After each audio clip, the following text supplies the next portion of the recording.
Tabura da çıkıyor.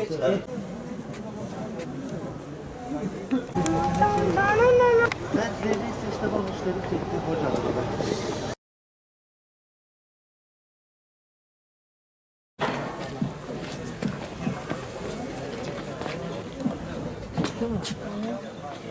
Evet. Evet kaçta?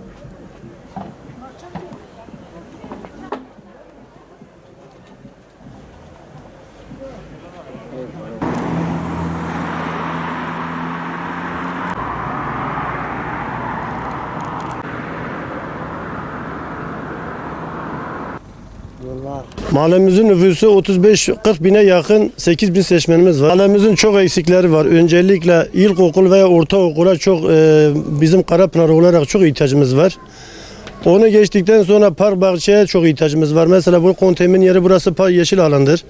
4-5 sefer bunu müracaatta bulunmuşuz, dilekçe vermişiz. Park bahçe müdürüyle konuşmuşuz. Bir talep gelmedi, bir sonuç alamadık. Ondan sonra altyapımız çok bozuk. Yollarımız çok bozuk. Bütün Karapınar yolları bu döneme kadar, Kırmızı'dan bu yana kadar hiçbir hizmet bizim haleye gelmemiş. Kışın bak bütün yollarda havuz gibi su birikiyor. Mesela bir yaya geçtiğinde bir yaya kaldırımdan geçiyor. Bir araba orada geçtiğin zaman adam küt suya vuruyor, su o yayanın üzerine gidiyor. Yani millet çok rahatsız, millet çok şikayetçi. Özellikle bu yollarımızın bir an önce, kaldırımların bir an önce yapılmasını. Bütün mahallenin sorunu yani özellikle park bahçe, yeşil alanımız yok. Karapınar büyük bir mahalledir. Özellikle park bahçelerde, belli sokaklarda o kameraları istiyoruz abi mahalleli olarak. Sağlık ocağı yani ihtiyaç var da şu anda acil değil. Acil olan ilkokul veya ortaokula çok ihtiyacımız var. Sayın Erdemir Müdürü'yle, 100. Yıl Müdürü'yle geçenlerde konuştuk. Zaten 100. Yıl Müdürü ilkokul şeyimiz çürük rapor gelmiş. Onu herhalde yıkacaklar bu sene. Onu dedik biz Erdemir'e geçirelim. Erdemir'e de bir sorun çıktı. Ona da taşımadık. Yani öncelikle ilkokulu ve ortaokula çok ihtiyacımız var. Ama vatandaş çok mağdur oluyor. Öğrencileri işte götürüp başka yerlere gönderiyor. Yatağa gidemiyorlar. Niye gidemiyorlar? Çünkü 3. çevre yolunda bir belediye arabası geçiyor saatte bir yerde yanılmıyorsam. Bir de ana yoldan. Adıyaman girişinden ana yoldan direktmen oraya geçiyor. Biz talepte bulunduk Sayın Belediye Başkanımızda Süleyman Kılıç'ta talepte bulunduk. Giderilmesini söyledi. Bize işte şu sorunu halledeceğimizi söyledi.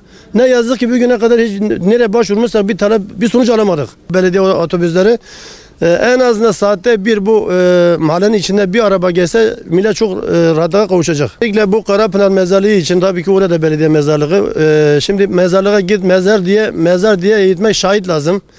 Şimdi diğer mezarlara bakıyoruz. Karapınar mezarlığa bakıyoruz. Yani hiçbir bakım bizim mezarlıkta Karapınar olarak bakım yapılmıyor.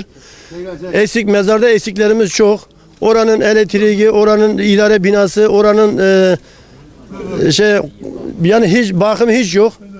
Mezarın bir an önce el atmalarını istiyor. PTT şubemiz var. Karapınar PTT şubemiz var. Ne yazık ki tek eleman verilmişler. Tek eleman da millet kuyruğa geliyor. Orada çok yaşlarımız var, bayanlarımız var. Çocuğu evde bırakıp bir de orada bir elektrik fişini yatırmak için orada saatlerce kuyruğa giriyor. Oranın en azından 2-3 tane eleman vermek. Gençlerimiz mesela gidip akşama kadar kahvelerde şurada burada gezeceğine işte bir sosyal tesis, sosyal eğitim alanı olsa gidip orada güzel bir eğitim alır, güzel kitap okur orada.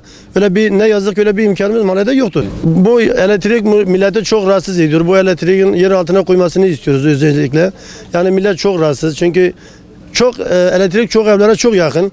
Bunların bir an önce yer altına koymalarını istiyoruz. Bu kapalı alana mesela bu millet burada pazar kuruyor. Yağda, karda, kışta millet çok rahatsız oluyor. Çadır çekenizde en azından kapalı yer olsa millet de rahatlar. Gelen vatandaş da hem satıcı hem alıcı güzel bir rahatlığa ulaşır yani.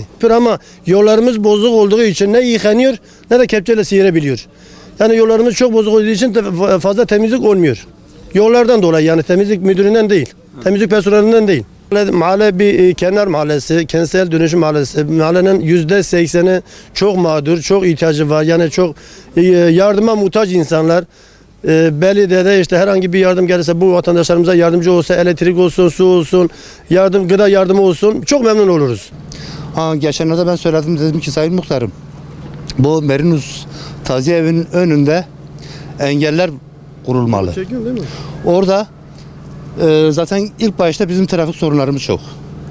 Bunu valiye de sesleniyorum. Belediye başkanımıza da sesleniyorum. Emniyet müdürüne de sesleniyorum. Oraya güzel git. Şehir içinde mesela örnek diyelim ki bu Karapınar yolunda radarlar kurulsun.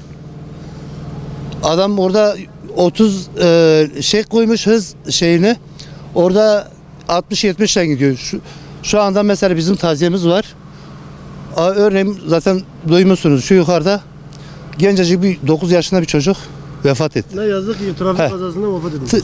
Yani bu sorun ما كريك في معلم ما فرا پورکا چکن او چه نکرن یعنی که گرکانه فرا توشتی که ماری بکتونه کی ملتی تاجی ملت گیت دینه گیه وارد دینه گیج نه دینه و işte o kura ama düşmüştüne düştük ya fakirliği sakatlığı av keneptire düştüm atına ki kötü bir rezilliğe derbosttu. Kaldırım tane retene. Kondırıp tına retına düştük ki ben gillik ki bak ki düştüm ben bul tına.